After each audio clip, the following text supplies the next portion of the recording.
നമസ്കാരം. ഞാനിപ്പോൾ ഉള്ളത് കണ്ണൂരിൽ പുതിയൊരു എന്ന സ്ഥലത്ത് കടലായി അമ്പലത്തിൻ്റെ തൊട്ടടുത്തുള്ള ഒരു കൺസ്ട്രക്ഷൻ സൈറ്റിലാണ്. ഏകദേശം ഒരു 5000 സ്ക്വയർ ഫീറ്റോളം വരുന്ന ഒരു വർക്കാണ് ഇവിടെ നടന്നുകൊണ്ടിരിക്കുന്നത്. റൂഫ് വാട്ടർ പ്രൂഫിംഗ് ചെയ്യുന്ന സിസ്റ്റമാണ് ഇവിടെ ഈ വീഡിയോയിൽ നിന്ന് ഞാൻ നിങ്ങളെ പരിചയപ്പെടുത്താൻ പോകുന്നത്. നമുക്ക് ഈ സൈറ്റിൽ നിങ്ങൾക്ക് കാണാൻ പറ്റും, എല്ലാവരുടെയും നല്ല ഫ്ലാറ്റ് റൂഫാണ്. ഈ ഫ്ലാറ്റ് റൂഫിൽ വെള്ളം കെട്ടിക്കിടക്കുന്നുണ്ട്. ഈ വെള്ളം കെട്ടിക്കിടക്കുന്നത് ഒരു ഫ്ലാറ്റ് റൂഫിലുണ്ടാകുമ്പോൾ അതിൻ്റെ കല്ലും മണലും തെളിഞ്ഞ് കാണാൻ പറ്റും. ആ മഴ പെയ്ത് വെയിൽ കൊണ്ട് കല്ലും മണ്ണും തെളിഞ്ഞ് കണ്ട് അതിലേക്ക് വെള്ളം ഇറങ്ങിയിട്ടാണ് ഡാംപ്നെസ് ഉണ്ടാകുന്നത്. ഈ ഡാംപ്നെസ് കുറേ കാലം തുടർന്നാൽ അടിയിൽ നിന്ന് കോൺക്രീറ്റ് അടന്ന് താഴോട്ടേക്ക് വീഴാൻ തുടങ്ങും. സ്റ്റീല് കൊറോസിനാവും. കൊറോസിൻ ത്രസ്റ്റ് ചെയ്യുമ്പോൾ സിമൻറ്റ് അടന്ന് താഴോട്ട് വീണ് പല അപകടങ്ങളും നമുക്ക് ഉണ്ടാവും. അപ്പോൾ അത് ഒഴിവാക്കുവാൻ വേണ്ടി നമ്മൾ ഈ വീടിന് ഒരു ദീർഘകാലത്തേക്ക് ഒരു ചോർച്ചയും ചൂടിൻ്റെ പ്രശ്നങ്ങളും ഇല്ലാതിരിക്കാൻ വേണ്ടി നമ്മൾ വാട്ടർ മാനേജ്മെൻറ്റ് ചെയ്യുന്ന സിസ്റ്റമാണ് ചെയ്യുന്നത്. ഫസ്റ്റ് സ്ലാബിൻ്റെ മുകളിൽ ലെയർ കോട്ടിംഗ് ചെയ്തു.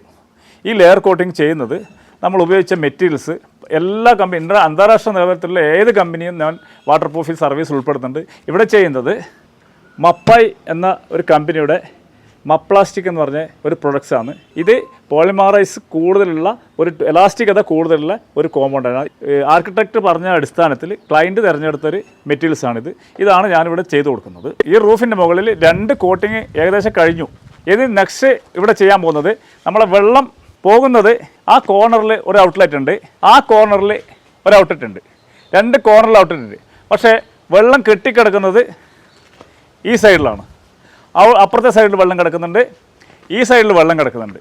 അപ്പോൾ വെള്ളം കെട്ടിക്കിടക്കുന്നത് ഈ ഭാഗത്താണെങ്കിൽ ഈ വെള്ളത്തെ ഇങ്ങോട്ടേക്ക് കൊണ്ടുവരാൻ വേണ്ടിയിട്ടാണ് നമ്മൾ കോൺക്രീറ്റ് കൊടുത്ത് സ്ലോപ്പ് ചെയ്യുന്നത്. ഈ 2 ഔട്ട്ലെറ്റിലേക്കും പോയിൻ്റ് ഇട്ട് സ്ലോപ്പ് ചെയ്താൽ മാത്രമേ ഈ വെള്ളം ഒഴുകി ഔട്ട്ലെറ്റിൽ നിന്ന് സ്ലാബിൽ നിന്ന് പുറത്തേക്ക് പോകത്തുള്ളൂ. അതിനാണ് വാട്ടർ പ്രൂഫിംഗ് മദർ ബോർഡിൽ തന്നെ ചെയ്ത് നമ്മൾ മുകളിൽ സ്ക്രീഡ് കൊടുക്കുന്നത്. മദർ ബോർഡ് കൊടുക്കാൻ കാരണം നമ്മളെപ്പോഴും കോൺക്രീറ്റ് സ്ക്രീഡ് ചെയ്ത് കഴിഞ്ഞാലോ പ്ലാസ്റ്റർ ചെയ്ത് കഴിഞ്ഞാലോ അത് പൊട്ടും. അത് പൊട്ടി വെള്ളം അടിയിൽ ഇറങ്ങിയിട്ടാണ് പ്രശ്നം ഉണ്ടാകുന്നത്. ഈവൻ അത് പൊട്ടിയാൽ തന്നെ കോൺക്രീറ്റ് സ്ലാബ് സംരക്ഷിക്കാൻ വേണ്ടി കോൺക്രീറ്റിൻ്റെ മദർ ബോർഡിനാണ് നമ്മൾ വാട്ടർ പ്രൂഫിംഗ് നിർബന്ധമായിട്ടും ചെയ്യേണ്ടത്. എന്നാൽ മറ്റുള്ള ആൾക്കാർ ഈ സ്ലാബിൻ്റെ മുകളിൽ തന്നെ കൊണ്ടുപോയി പ്ലാസ്റ്റിക് ആണോ വെള്ളം കെട്ടിക്കിടക്കുന്നതിനൊക്കെ വാട്ടർ പ്രൂഫിംഗ് ചെയ്യുന്ന ഒരു സിസ്റ്റം ഉണ്ട്.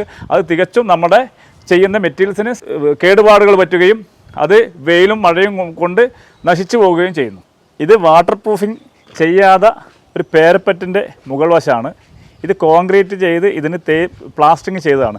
അതിൻ്റെ അവസ്ഥ ഒന്ന് നോക്കുക. ഒരു 7 വർഷം മഴ കൊണ്ട് പേരപ്പറ്റിൻ്റെ റൂഫാണ്. ഇതെല്ലാവരും ശ്രദ്ധിക്കുക. ഇതിൽ മണൽ സിമൻറ്റ് ഒഴുകിപ്പോയി ചെറിയ കിഴുത്തകൾ കാണാം, കുഴികൾ കാണാം. മണലും സിമൻറ്റും എല്ലാ ഓപ്പൺ കോൺക്രീറ്റിൽ നിന്നും ഒഴുകിക്കൊണ്ടേയിരിക്കുന്നുണ്ട്. അത് എവിടെ നിന്നാണോ എടുത്തത് അവിടത്തേക്ക് തന്നെ ഒഴുകിപ്പോയിക്കൊണ്ടേയിരിക്കുന്നുണ്ട്. അതാണ് ഈ കിഴുത്ത കാണുന്നത്. ഏറ്റവും നല്ല പ്ലാസ്റ്റിക് ചെയ്ത് ഫിനിഷിംഗ് ആക്കിയ ഒരു ഏരിയ 7 വർഷം മഴ പെയ്യുമ്പോൾ ഈ ഒരു അവസ്ഥയിലാണ്. യഥേഷ്ടം മണലും സിമൻറ്റും ഒഴുകിപ്പോയിക്കൊണ്ടേയിരിക്കുന്നു. ഇത് മദർ ബോർഡിൽ സംഭവിക്കാതിരിക്കാൻ വേണ്ടിയിട്ടാണ് ഇതിൽ വാട്ടർ പ്രൂഫിംഗ് ചെയ്ത് ഇതിൻ്റെ മുകളിൽ പ്ലാസ്റ്റിക് വീണ്ടും കൊടുക്കുന്നത്. ഇത് സ്ലോപ്പ് റൂഫാണ്. ഇത് ഓട് വെക്കുന്ന റൂഫാണ്. ഈ ഓട് വെക്കുന്നതിന് മുമ്പിൽ നമ്മൾ നിർബന്ധമായിട്ടും വാട്ടർ പ്രൂഫിംഗ് ചെയ്തിരിക്കണം. എന്തുകൊണ്ടെന്നാൽ സ്ലോപ്പ് റൂഫിൽ നമ്മൾ ഈ ഫ്ലാറ്റ് റൂഫിൻ്റെ അതേ രീതിയിലുള്ള വാട്ടർ മിക്സിംഗ് എല്ലാം ഉണ്ടാകുന്നത്. വാട്ടർ, സിമൻറ്റ്, ജില്ലി, മണൽ ഈ റേഷ്യോയിൽ വളരെ മാറ്റം സ്ലോപ്പ് റൂഫിലുണ്ട്.